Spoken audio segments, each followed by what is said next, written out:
Bonjour à tous chers mortels, c'est Dragma, on se retrouve avec les sorties de manga, on est encore en avril, je rattrape au fur et à mesure, ne vous inquiétez pas, on reviendra là, on est en juin, mais on va rattraper ne vous inquiétez pas.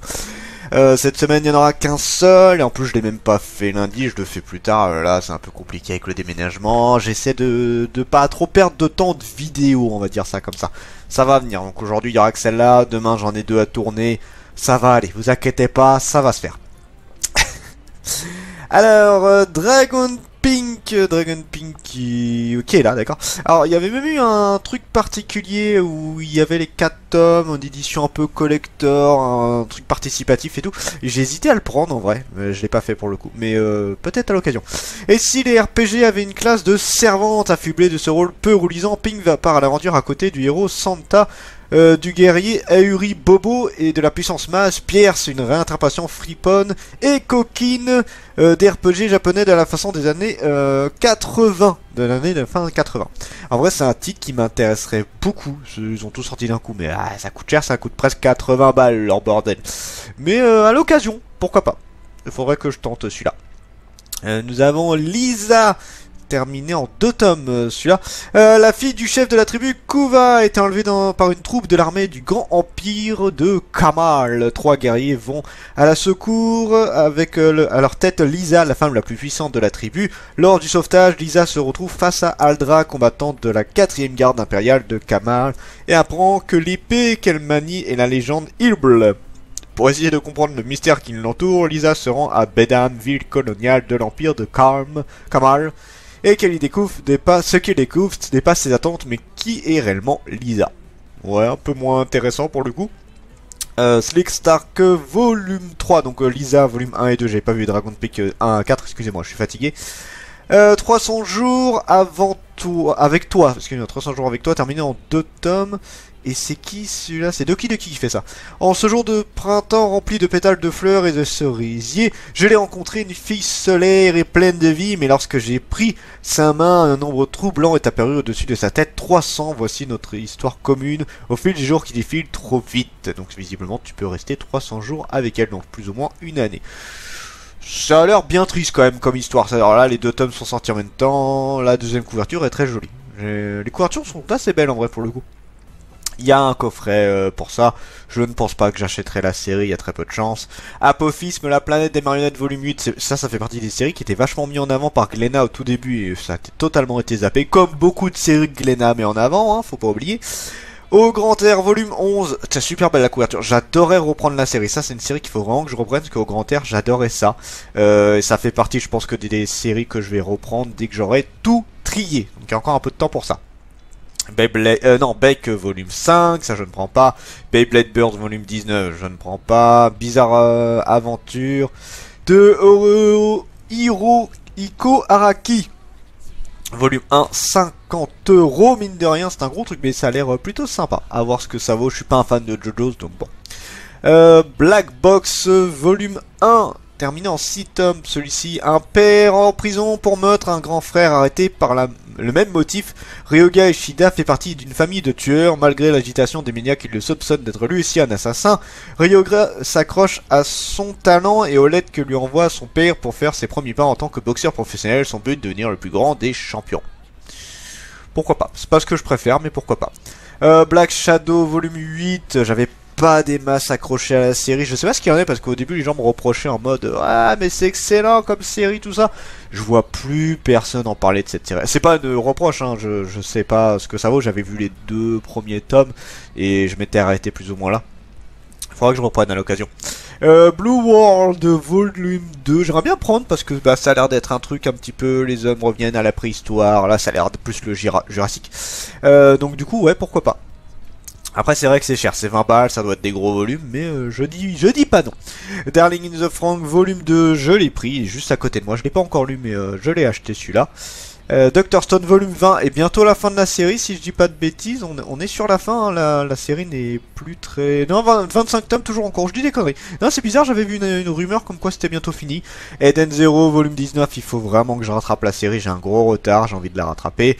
Flair Levius volume 3, seulement la série avance très lentement, c'est du H2T, je suis pas fan de H2T, vous le savez.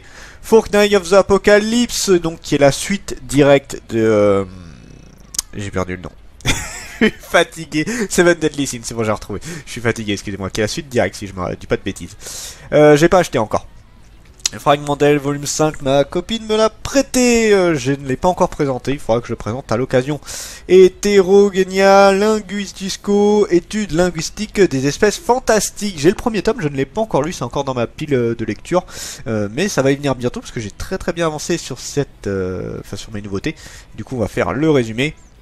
Lorsque son professeur se blesse en rentrant d'une expédition, le jeune Akaba est chargé de le remplacer en urgence. La mission de l'apprenti linguiste se rendre dans l'outre-monde afin d'étudier la manière dont communiquer les créatures fantastiques qui le peuplent. Guidé par la petite Suzuki et traversé par un mélange de fascination et de frousse, il découvre les mœurs d'être aussi intimidantes que sensibles et réalistes. Très vite que les loups-garous, hommes-lézards et autres carcrènes sont bien moins effrayants qu'on ne le pense. Une série que j'ai hâte de lire pour le coup. His Favorite volume 12, ça j'ai pas lu. Je suis un peu curieux pour cette série là en vrai. In Feeling Love After School volume 8, dernier tome de la série, j'ai jamais attaqué celui-là. Le jeu de la mort volume 7, j'avais commencé les deux premiers tomes, on me les avait prêtés. J'ai pas des masses accrochées à la série pour le coup.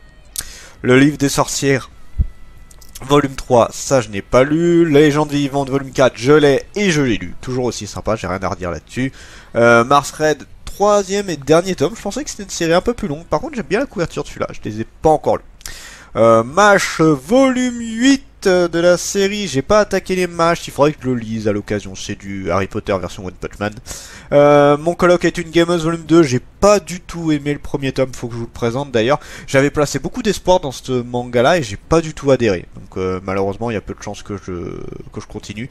Otome Game. J'aimerais bien le lire à l'occasion parce que en fait, j'avais vu l'animé. J'ai pas du tout accroché à l'anime. Autant le début ça allait, mais plus on avançait, plus je trouvais ça inintéressant. Et du coup, le manga, je me tâte un peu. Queen Quality, volume 14, ça je n'ai jamais lu. Réincarné dans un autre monde, volume 4, je l'ai lu, c'est très sympa. Et si je dis pas de bêtises, il va même avoir un animé pour celui-là. Donc pourquoi pas. Sensuel Dilemme volume 7, j'avais commencé la série, j'aimerais bien la continuer pour le coup. 7 tomes seulement. Shangri-La Frontière volume 4, pareil, une grosse série de Glénat qui ne fait plus aucune pub sur Shangri-La Frontière. Glénat, je pense qu'ils ont du mal à piger l'idée de booster une série, je veux dire. Ils te font une pub de malade pour Shangri-La Frontière, pour l'autre qui a eu là, le truc de l'assassin, j'ai perdu le nom. Ils ont fait des pubs de malade, mais alors ils poussent pas du tout pour ce qui est de la suite de la série, à part bien sûr les One Piece et trucs du genre, mais alors voilà, les grosses séries, grosses séries qui mettaient vachement en avant, plus rien là-dessus. Et Shangri-La Frontière, bah dans les grosses séries, il y a celle-là que j'aime bien, je la mets pas dans le haut du panier, mais c'est une série tout à fait appréciable à mon goût. Shido volume 14, ça j'ai pas vu. Show White et Alice volume 7, j'ai pas vu, mais super couverture pour le coup. Soul Calibur volume 1 et 2, c'est une réédition de Panini. Alors attends. Rion est le fantôme d'une jeune fille indépendante et rebelle, bien qu'elle soit censée suivre des cours pour bénéficier son âme en vue de sa prochaine réincarnation. Elle préfère passer ses journées à jouer à Othello afin de la ramener sur le droit chemin. Le précepteur en chef de l'au-delà lui ordonne de descendre sur Terre et de devenir l'esprit protecteur d'une personne de son choix. Sans le savoir, Rion jette son dévolu sur le premier ministre du Japon, un homme gravement malade et qui reste à peine plus de 500 jours à vivre. Ouais, je sais pas combien il y a de tomes pour cette série là, mais ok, un peu particulier. Tanya the Evil volume 17, ça c'est pareil, il faut que je rattrape la série, je veux absolument la rattraper, la lire et tout, ce que c'est une série qui est exceptionnellement bien à mon goût. The Fable volume 7, ça j'ai pas vu. Vampire Knight Mémoire volume 7, je n'ai pas vu, c'est une suite de série d'ailleurs ça. We Must Never Fall in Love, nouvelle série shoujo, je ne sais pas si je la lirai, terminée en 9 tomes. Faudrait voir à pas faire pleurer ma sœur, compris après avoir rejeté été rejetée non, après avoir été rejetée par celui qu'elle aime depuis toujours, Sakura pensait que les choses ne pouvaient pas être pires jusqu'à ce qu'elle réalise qu'un inconnu avait assisté à toute la scène. Embarrassée et abattue, seule la perspective de s'en rendre compte avec son nouveau petit frère à la suite des remariages de sa mère lui permet de garder le moral. Alors il s'avère que ce petit frère Kaed est non seulement un beau et séduisant lycéen de son âge, mais surtout celui qui a vu se prendre un râteau. Une cohabitation mouvementée s'annonce pour ce garçon un peu trop protecteur. Ouais, à voir. Je suis pas très tenté par celui-là. Yuzu, la petite vétérinaire, volume 3, c'est du coup de tout mignon, j'ai pas lu pour le coup. Echo, volume 8, c'est pareil, ça fait partie des séries qui étaient vachement populaires. Alors j'aime beaucoup l'auteur, hein. Kei Sambe est un très bon auteur à mon goût. Mais c'est vrai que cette série a beaucoup été mise de côté. Après c'est vrai qu'on attendait depuis un moment la suite. Et j'en entendais plus parler de Echo. Donc voilà, moi j'avais commencé, j'avais bien aimé, et j'étais un peu passé à côté au bout d'un moment. C'est pas la meilleure série de l'auteur, je trouve. Fairy Tail, 19 édition Hachette, le Requiem des Rois des Roses, volume 16, jamais lu. Les Chroniques d'Asfareo, excusez-moi. Ça j'ai pas attaqué la série, pourquoi pas à l'occasion. Le lien du sang, volume 11, faudra que je reprenne à l'occasion également. Mad in Heaven, volume 9, c'est pareil, ça faisait partie des séries qui étaient vachement mis en avant, dans le côté c'est très what the fuck, c'est très barré, et maintenant plus personne en parle quasiment de cette série-là. Poison quotidien, volume 2, j'ai pas lu. Teenage Renaissance, volume 4, et dernier tome de la série, je pensais que ça irait un peu plus loin. Non, 4 tomes, bon, c'est peut-être pas plus mal, j'ai pas lu cette série-là. Dernière série, pour le succès, volume 2, je n'ai pas lu.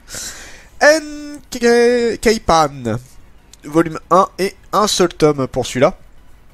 Alors, consternés par les ravages causés sur la Terre par l'humanité, ces 5 esprits gardiens décident d'agir, mais alors qu'ils se disputent entre eux sur ce que va être le jugement, un esprit enragé, Nila, devient déterminé à prendre les choses en main, forçant les 4 autres à s'unir dans une bataille finale désespérée pour l'empêcher d'effacer non seulement les humains, mais toute vie de la planète. Oui, c'est la Ragnarok en fait, ça. Hotel Voynich volume 1. J'ai le premier tome, je ne l'ai pas lu depuis le temps. Toujours pas. Ça va, la série n'avance pas très vite, donc c'est pas très grave. La boîte lumineuse volume 1. J'aime bien la couverture, en vrai, ça me fait penser un peu. Elle ne rentre pas à celle de mon mari. C'est quoi comme série? Alors, une nuit, un étudiant à l'université, Kokura, tombe à vélo d'une falaise pendant sa chute. Son corps et son vélo s'immobilisent dans les airs. Une fille qui se fait appeler le manager apparaît et lui dit qu'il n'a plus que 3 secondes à vivre. Il revient en arrière, il sera transpercé par un tuyau de fer sur le sol et mourra. Cependant, s'il décide de rester dans ce monde, entre la vie et la mort, et y travailler, il peut survivre. Contraint de choisir entre la mort et le travail, Kokura choisit de travailler. Depuis, Kokura travaille de nuit dans une supérette où tous les clients sont des personnes qui ont perdu leur chemin entre la vie et la mort. C'est spécial mais intéressant, je trouve, comme idée. Pourquoi pas? En vrai, les Ornors, ils ont des super titres, je trouve. Pourquoi pas? Que reste-t-il de nos vies? De nos rêves, excusez-moi. Volume 1 et 2, et c'est de Atelier Akatambo. Je connais pas pour le coup celui-là. Kyoka est à l'automne de sa vie et peine parfois à reconnaître les siens. Pourtant, un jour, quelqu'un dont elle se souvient parfaitement lui rend visite. Il s'agit de Mitsu, avec lequel Kyoko a vécu une histoire d'amour juste après la guerre lorsqu'elle était adolescente. Cette passion a failli leur faire commettre l'irréparable. La tragédie et les aléas de l'existence les auront certes séparés malgré des rencontres épisodiques, mais la magie du récit permettra de remonter le temps jusqu'à cet instant où elle n'envisagera pas de vivre l'un sans l'autre. Voilà, à voir. C'est pas du tout une maison d'édition que je connais par contre. Angle Mode, enfin fini cette série là.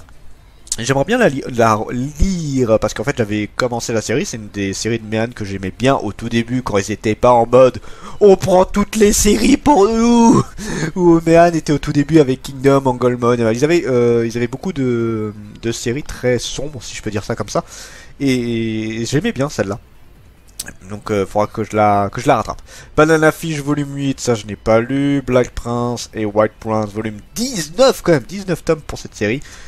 Ah non, excusez-moi, je suis en train de partir trop loin, je suis vraiment fatigué. Donc voilà, on s'arrête à que rester de nos rêves. Excusez-moi, je suis éclaté mais méchamment. Demain j'essaierai de me faire une petite sieste, hein, je suis vraiment mort. Donc voilà, désolé, je vous dis, hein, je suis mort ces derniers temps. On va essayer de se reprendre, tout ça, ça va aller. Sur ce, c'était Ragnar et je vous dis à la prochaine, c'est immortel.